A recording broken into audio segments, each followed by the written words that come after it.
Hello guys, welcome back to my channel Sheshu Cricket Vlogs. IPL 2024 action ಅನ್ನು complete ಆಗಿದೆ. So ನಮ್ಮ RCB management players ನ ಪಿಕ್ ಮಾಡಿರೋದ್ರಲ್ಲಿ mainly ನಮ್ಮ RCB fans ಅಂತ ಅಷ್ಟು ಸ್ಯಾಟಿಸ್ಫ್ಯಾಕ್ಷನ್ ಇಲ್ಲ. ಏನಪ್ಪ ಈ ತರ ಟೀಮ್ ಪಿಕ್ ಮಾಡಿದ್ರೆ ನಮ್ಮವ್ರಿಗೆ ಯಾವಾಗಲೂ ಅದೇ ರೋಗ ಕರೆಕ್ಟ್ ಪ್ಲೇಯರ್ಸ್ ನ ಪಿಕ್ ಮಾಡಲ್ಲ ಅಂತ ಹೇಳ್ತಾರೆ. ಬಟ್ ಆಸ್ ಎ ಫ್ರಾಂಕ್ ಆಗಿ ಹೇಳ್ಬೇಕಂದ್ರೆ ಅಷ್ಟು ಬ್ಯಾಡ್ ಆಗಿ ಏನು ಪಿಕ್ ಮಾಡಿಲ್ಲ. ಬಟ್ ಹಂಗಂತ ಸಕ್ಕತ್ತಾಗಿ ಟೀಮ್ ಇದೆಯಪ್ಪ, ಎಲ್ಲ ಟೀಮ್ ನೋಡ್ರೆ ಭಯ ಪಡಿಸುತ್ತೆ ಅನ್ನೋ ಟೀಮ್ ಥರನೂ ಪಿಕ್ ಮಾಡಿದ, ಆ್ಯಾವ್ರೇಜಿಗೆ ಪಿಕ್ ಮಾಡಿದ್ರೆ ಅಂತ ಹೇಳ್ಬೋದು. ಸೊ ಇವಾಗ ಈಚ್ ಪ್ಲೇಯರ್ಸ್ ಯಾರ್ಯಾರನ್ನು ಪಿಕ್ ಮಾಡಿದರೆ, ಯಾಕೆ ಈ ಪ್ಲೇಯರ್ ಪಿಕ್ ಮಾಡಿದ್ದಾರೆ ಅಂತ ಹೇಳ್ಬಿಟ್ಟು ತಿಳ್ಕೊಂತ ಹೋಗೋಣ ಒನ್ ಬೈ ಒನ್ನು. ಅದಕ್ಕಿಂತ ಮುಂಚೆ ನನ್ನ ಚಾನಲನ್ನು ಸಬ್ಸ್ಕ್ರೈಬ್ ಮಾಡ್ಕೊಂಡು ಬೆಲ್ಲೈಕನ್ ಹಾಲಲ್ಲಿ ಇಟ್ಕೊಡಿ, ಅವಾಗ ನಾನು ಮಾಡೋ ನೋಟಿಫಿಕೇಶನ್ ನಿಮಗೆ ಬರುತ್ತೆ. ಹಂಗೆ RCB ಅಂತ ರಿಟಾರ್ಟ್ ಸಿಂಬಲ್ ಹಾಕ್ಬಿಟ್ಟು ಕಾಮೆಂಟ್ ಮಾಡಿ, ಕಾಮೆಂಟ್ ಬಾಕ್ಸ್ ಎಲ್ಲ ಬರಸ್ಟ್ ಆಗೋಗ್ಬೇಕು RCB ಫ್ಯಾನ್ಸ್. ಅವ ಏನಂತ ಆಕ್ಷನ್ಗೆ ಹೋಗೋಣ ಮುಂಚೆ ನಮ್ಮ ಬ್ಯಾಟಿಂಗ್ ಡಿಪಾರ್ಟ್ಮೆಂಟ್ ಅಂತೂ ಟೆನ್ಷನ್ನೇ ಇರಲಿಲ್ಲ. ಯಾವಾಗ ಕ್ಯಾಮ್ರನ್ ಗ್ರೀನ್ ಟ್ರೇಡ್ ಆದರೂ ಬ್ಯಾಟಿಂಗ್ ಅಂತೂ ಸಾಲಿಡಾಗಿ ಕಾಣಿಸ್ತಾ ಇತ್ತು. Faf du Plessis, Virat Kohli, Rajat Patidar, Glenn Maxwell, Cameron Green top ಅಂತೂ ಸಾಲಿಡಾಗಿ ಕಾಣಿಸ್ತಾ ಇತ್ತು. ನಮ್ಗೆ ಏನಪ್ಪ ಆ್ಯಕ್ಷನ್ ಪಿಕ್ ಮಾಡಬೇಕಾಯ್ತು 100% ಇಂಡಿಯನ್ ಬೌಲರ್ಸು ಮತ್ತು ಫಾರಿನ್ ಬೌಲರ್ಸ್, ಅದು ಮೇನ್ಲಿ ಆಗಿ ಡೆತ್ ಓವರಲ್ಲಿ ಮಾಡೋ ಬೌಲರ್ಸ್ ಬೇಕಾಯಿತು. ಅದೇ ರೀತಿ ಆ್ಯಕ್ಚುಲಿ ಫಸ್ಟ್ ಟಾರ್ಗೆಟ್ ಮಾಡಿದ್ದು ಯಾರಿಗಪ್ಪ ಅಂದರೆ ಅದು ಪ್ಯಾಟ್ ಕಮಿನ್ಸ್ಗೆ. ಪ್ಯಾಟ್ ಕಮಿನ್ಸು RCB ಮ್ಯಾನೇಜ್ಮೆಂಟ್ ಏನಪ್ಪ ಥಿಂಕ್ ಮಾಡಿತ್ತು ಅಂದರೆ, Pat Cummins may be 11 to 15 crores ಈ ಸರೌಂಡಿಂಗಲ್ಲೇ ಬರ್ತಾರೆ ಅಂತ ಡಿಸೈಡ್ ಮಾಡಿದ್ರು. ಬಟ್ ಅವ್ರು ಯಾವಾಗ 20 ಕೋಟಿ ಲ್ಯಾಂಡ್ ಮಾರ್ಕ್ ಟಚ್ ಆಯಿತು, ನಮ್ಮ ಪರ್ಸ್ ವ್ಯಾಲ್ಯೂ ಇರೋದೇ 23 ಕೋಟಿ, 20 ಕೋಟಿ ಪ್ಯಾಟ್ ಕಮಿನ್ಸ್ ಮೇಲೆ ಇನ್ವೆಸ್ಟ್ಮೆಂಟ್ ಮಾಡಿದ್ರೆ ನಮ್ಗೆ ಬೇರೆ ಪ್ಲೇಯರ್ಸ್ನ ಪಿಕ್ ಮಾಡೋಕ್ಕೆ ನಮ್ಗೆ ಅಮೌಂಟ್ ಶಾರ್ಟೇಜ್ ಬರುತ್ತೆ ಅಂದ್ಬಿಟ್ಟು ಅಲ್ಲೇ ಸ್ಟಾಪ್ ಆಗೋದ್ರು. ಬಟ್ ಪ್ಯಾಟ್ ಕಂಪ್ನೀಸ್ ಏನಾದರೂ ಬೆಂಗಳೂರಿಗೆ ಬಂದಿದ್ದಿದ್ರು ಅಂತ ಯೂಸ್ಫುಲ್ ಬೌಲರ್ ಅಲ್ಲ ಅಂತ ಅದು ಈ ಫಾರ್ಮ್ಯಾಟ್ಗೆ. ಅವ್ರು ಒನ್ ಡೇ ಆಗಿರ್ಬೋದು, ಟೆಸ್ಟ್ ಆಗಿರ್ಬೋದು, ಅವ್ರು ಎಕ್ಸ್ಟ್ರಾರ್ಡಿನರಿ ಬೌಲರ್ ಬಿಲೀವ್ ಮಾಡೋಣ. ಬಟ್ T20 ಫಾರ್ಮ್ಯಾಟ್ ಬಂದುಬಿಟ್ರೆ ಅವ್ರು ಎಕ್ಸ್ಪೆನ್ಸಿವ್ ಆಗೋಗ್ತಾರೆ ಅಂತ ನನ್ನ ಒಪಿನಿಯನ್. ಸೊ ನೆಕ್ಸ್ಟ್ ಟಾರ್ಗೆಟ್ ಮಾಡಿದ್ದು ಆಲ್ಸರಿ ಜೋಸಫ್. ನಮ್ಗೆ ಯಾವಾಗ RCB ಮ್ಯಾನೇಜ್ಮೆಂಟ್ ಯಾವಾಗ 20 ಕೋಟಿ ಲ್ಯಾಂಡ್ ಮಾರ್ಕ್ ಟಚ್ ಆದರೂ ಪ್ಯಾಟ್ ಕಮಿನ್ಸ್ ಅವಾಗ ಫಿಕ್ಸ್ ಆಗೋದ್ರು 100% ಸ್ಟಾರ್ಕ್ ಅಂತೂ ನಮ್ಗೆ ಸಿಗಲ್ಲ. ಅದಕ್ಕೋಸ್ಕರ ನಾವು ಬೇರೆ ಪ್ಲೇಯರ್ನ ಪಿಕ್ ಮಾಡಬೇಕಂತ ಆಲ್ಸರಿ ಜೋಸಫ್ ಮೇಲೆ ಇನ್ವೆಸ್ಟ್ ಮಾಡ್ರು. ನೀವು ಹೇಳ್ಬೋದು ಏನಕ್ಕಪ್ಪ ಆಲ್ಸರಿ ಜೋಸಫ್ಗೆ 11 crores ಪ್ಲಸ್ ಕೊಡಬೇಕಾ ಅಂತ. ಏನೂ ಮಾಡೋಕ್ಕಾಗಲ್ಲ, ಇದು ಮಿನಿ ಆ್ಯಕ್ಷನಲ್ಲಿ ರಿಕ್ವೈರ್ಮೆಂಟು ಟೀಮ್ಸ್ಗೆ ಜಾಸ್ತಿ ಇರುತ್ತೆ, ಬಟ್ ಪ್ಲೇಯರ್ಸ್ ನೋಡ್ರೆ ಕಮ್ಮಿ ಇರ್ತಾರೆ. ನಾವು ಇರೋ ಪ್ಲೇಯರ್ಸ್ನ ಪಿಕ್ ಮಾಡಬೇಕು.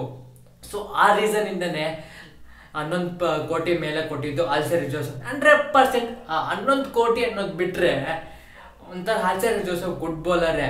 IPL ಅಲ್ಲಿ ಬೆಸ್ಟ್ ಫಿಗರ್ಸ್ ಯಾರಿಗಪ್ಪ ಬೌಲರ್ ಇದ್ದಾರೆ 100% ಆಲ್ಸರಿ ಜೋಸಫ್ಗೆ. 2020 ಮುಂಬೈಲಿ ಆಡ್ತಾ ಇದ್ದಾಗ ಹೈದರಾಬಾದ್ ವಿರುದ್ಧ 12 ರನ್ಸ್ ಕೊಟ್ಟು 6 ವಿಕೆಟ್ಸ್ ಪಿಕ್ ಮಾಡಿದ್ದಾರೆ. IPL ಹಿಸ್ಟ್ರಿಯಲ್ಲಿ ಯಾವುದಪ್ಪ ಬೆಸ್ಟ್ ಫಿಗರ್ಸ್ ಒಬ್ಬ ಬೌಲರ್ಗೆ 100% ಆಲ್ಸರಿ ಜೋಸಫ್. AP ಡೆವಿಲಿಯರ್ಸು ಅಷ್ಟೇ, ಯಾವಾಗ ಆಲ್ಸರಿ ಜೋಸಫ್ RCB ಪಿಕ್ ಮಾಡ್ರೋ ಅವ್ರು ಈ ರೀತಿ ಹೇಳಿದ್ರು, ನನಗಂತೂ ತುಂಬ ಖುಷಿ ಆಯಿತು ಆಲ್ಸರಿ ಜೋಸಫ್ನ ಪಿಕ್ ಮಾಡಿದ್ದು. ಚಿನ್ನಸ್ವಾಮಿ ಸ್ಟೇಡಿಯಮಲ್ಲಿ ಆ ಬೌನ್ಸಿಂದ ವಿಕೆಟ್ಗಳು ತೆಗೆಯೋ ಕ್ಯಾಪಬಿಲಿಟಿ ಆಲ್ಸರಿ ಜೋಸಫ್ಗೆ ನಂಗೆ ತುಂಬ ಖುಷಿ ಆಯ್ತು ಅಂತ ನಮ್ಮ AP ಡೆವಿಲಿಯರ್ಸ್ ಹೇಳಿದ್ದಾರೆ. ಸೊ ಇದಕ್ಕೆ ನಮ್ಗೆ ಒಳ್ಳೆ ಪಿಕ್ ಬೇಕಾ ಹೇಳಿ. ಸೊ 100% ಆಲ್ಸರಿ ಜೋಸಫು 11 ಕೋಟಿ ಅನ್ನೋದಕ್ಕನ್ನ ನೀವು ಅಮೌಂಟ್ ಮರ್ತೋಗಿ, ಯಾಕಂದರೆ ಇದು ಮಿನಿ ಆ್ಯಕ್ಷನ್ನು ಹೇಳಿಲ್ಲ, ರಿಕ್ವೈರ್ಮೆಂಟ್ ಜಾಸ್ತಿ ಇರುತ್ತೆ, ಪ್ಲೇಯರ್ಸ್ ಕಮ್ಮಿ ಇರ್ತಾರೆ. ಸೊ ಆಲ್ಸರಿ ಜೋಸಫ್ ಅನ್ನು ಒಳ್ಳೆ ಪಿಕ್ ಅಂತ ನಾನು ಹೇಳ್ತೀನಿ. ಸೊ ನಮ್ಮ RCB ನೆಕ್ಸ್ಟ್ ಪ್ಲೇಯರ್ ಪಿಕ್ ಮಾಡಿದ್ದು ಯಶ್ ದಯಾಲ್ ಅಂದ ತಕ್ಷಣ ಸೊ ನಮ್ಮ ಕಣ್ಮುಂದೆ ಆ 5 6s ನೆನಪು ಬರ್ತಾರೆ. Rinku Singh 5 6s ಹೊಡೆದಿರೋದು 6 balls. So ನೀವು ಇನ್ಸ್ಟಾಗ್ರಾಮಲ್ಲೆಲ್ಲ ನೋಡಿರ್ತೀರಾ, ರೀಲ್ ತುಂಬ ಪಾಪ್ಯುಲರ್ ಆಗ್ತಾ ಇದೆ. 5 6s ಹೊಡೆದಿರೋ ಬ್ಯಾಟ್ಸ್ಮನ್ಗೇನು 55 lakhs, 5 6s ಹೊಡ್ಸ್ಕೊಂಡಿರೋ ಬೌಲರ್ಗೇನು 5 crores ಅಂತ. ಬಟ್ ಹೇಳಲ್ಲ, ಅದೇ ರಿಂಕು ಸಿಂಗ್ ಏನಾದರೂ ಆ್ಯಕ್ಷನಲ್ಲಿ ಏನಾದರೂ ಬಂದಿದ್ರೆ 100% 15 crores ಮೇಲೆ ಹೋಗ್ತಾ ಇದ್ರು. ಅವ್ರು ರಿಟೈನ್ ಮಾಡ್ಕೊಂಡಿರೋ ಪ್ರೈಸ್ ಬರೀ 55 lakhs.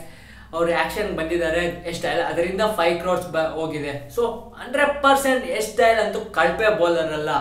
ನಾವು ಯಾವಾಗ ಸ್ಟುವರ್ಟ್ ಬಾರ್ 6 6s ಹೊಡ್ಸ್ಕೊಂಡ್ರು ಅವಾಗ ಎಲ್ಲರೂ ಫಿಕ್ಸ್ ಆಗೋದ್ರು, ಸ್ಟುವರ್ಟ್ ಬಾರ್ ಕೆರಿಯರ್ ಆಗೋಯ್ತು ಅಂತ. ಅದೇ ಬೌಲರ್ ಇವಾಗ 600+ ವಿಕೆಟ್ಸ್ ತೆಗೆದಿದ್ದಾರೆ. ನಮ್ಗೆ ಯಾಕೆ Ben Stokes example, Ben Stokes 2016 ಫೈನಲಲ್ಲಿ 4 6s ಹೊಡ್ಕೊಟ್ರು. ಅದೇ ಬೌಲರ್ 2019 ವರ್ಲ್ಡ್ ಕಪ್ ಗೆಲ್ಸ್ಕೊಡ್ತಾರೆ. ಓನೋಸ್ ಯಾವ ಪ್ಲೇಯರ್ ಯಾವಾಗ ಡೆವಲಪ್ಮೆಂಟ್ ಆಗ್ತಾರೆ, ಯಾವಾಗ ಯಾವ ರೀತಿ ಅವ್ರ ಕೆರಿಯರ್ ಚೇಂಜ್ ಆಗುತ್ತೆ ಅಂತ ಹೇಳಕ್ಕೆ ಅಸಾಧ್ಯ, ಯಾರೋ ಹೇಳೋಕ್ಕಾಗಲ್ಲ. ಸೊ ನನ್ನ ಪ್ರಕಾರ ಅಂಥ ಬ್ಯಾಡ್ ಬೌಲರ್ ಏನಲ್ಲ.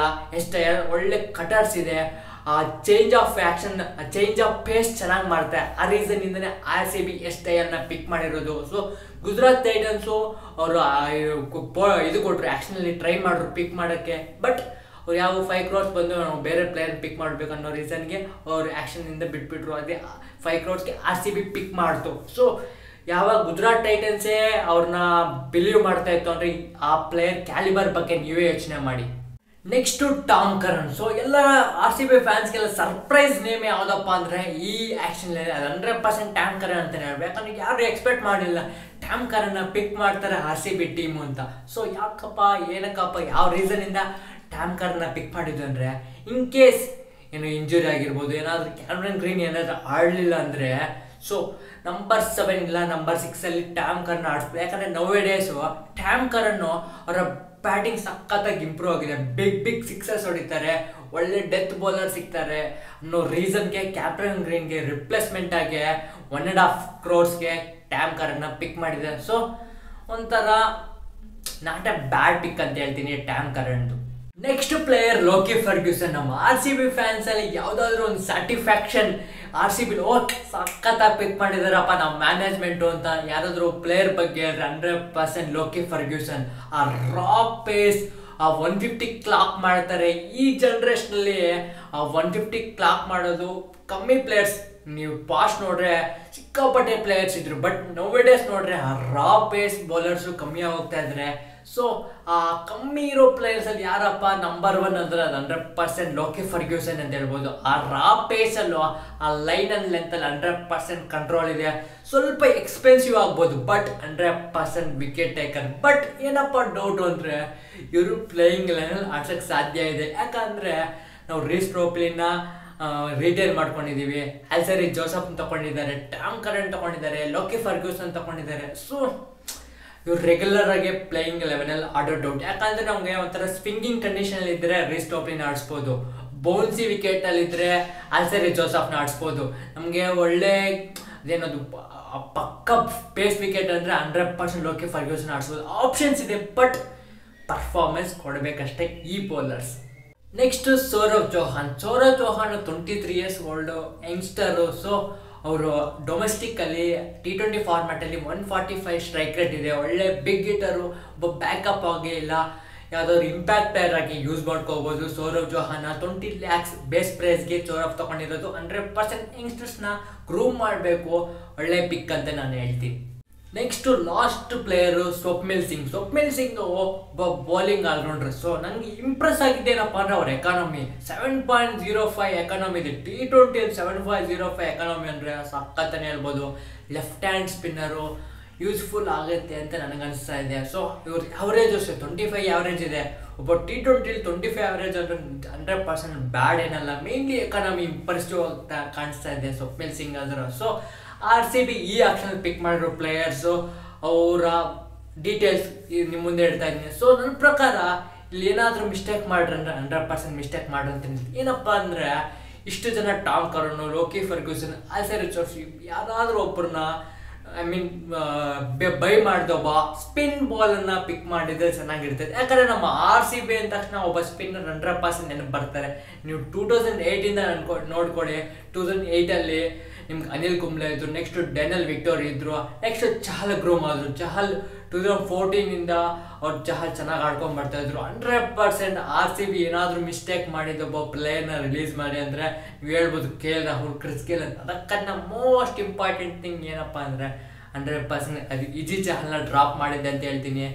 ಆ್ಯಕ್ಷನಲ್ಲಿ ಪಿಕ್ ಮಾಡಿದಿರೋದು ಅಂತ ಹೇಳ್ತೀನಿ. ಯಾಕಂದರೆ ಇದೆಷ್ಟು ಇಮ್ಯಾಜಿನ್ ಇದೇ ಸ್ಕ್ವಾಡ್ಗೆ ಒಬ್ಬ ವಿಕೆಟ್ ಟೇಕಿಂಗ್ ಬೌಲರ್, ಅದು ಮೇನ್ಲಿ ನಮ್ಮ ಇಂಡಿಯನ್ ಸ್ಪಿನ್ನರ್, ಅದು ಇಜಿ ಚಹಲ್. ಚಿನ್ನಸ್ವಾಮಿ ಸ್ಟೇಡಿಯಮಲ್ಲಿ ಯಾರಿಗಪ್ಪ ತಾಕತ್ತಿದೆ ವಿಕೆಟ್ಸ್ ಪಿಕ್ ಮಾಡೋದು? 100% ಇಜಿ ಚಹಲ್ಲೇ. ಸೊ ಜಸ್ಟ್ ಇಮ್ಯಾಜಿನ್ ಇಜಿ ಚಹಲ್ ಈ ಸ್ಕ್ವಾಡಲ್ಲಿ ಇದ್ದರೆ ಚೆನ್ನಾಗಿರ್ತಾ ಇತ್ತು ಅಂತ ನನಗೆ ಅನಿಸ್ತಾ ಇದೆ. ಸೊ ನಿಮ್ಮ ಒಪಿನಿಯನ್ ದಯವಿಟ್ಟು ಕಾಮೆಂಟ್ಸ್ ತಿಳಿಸಿ.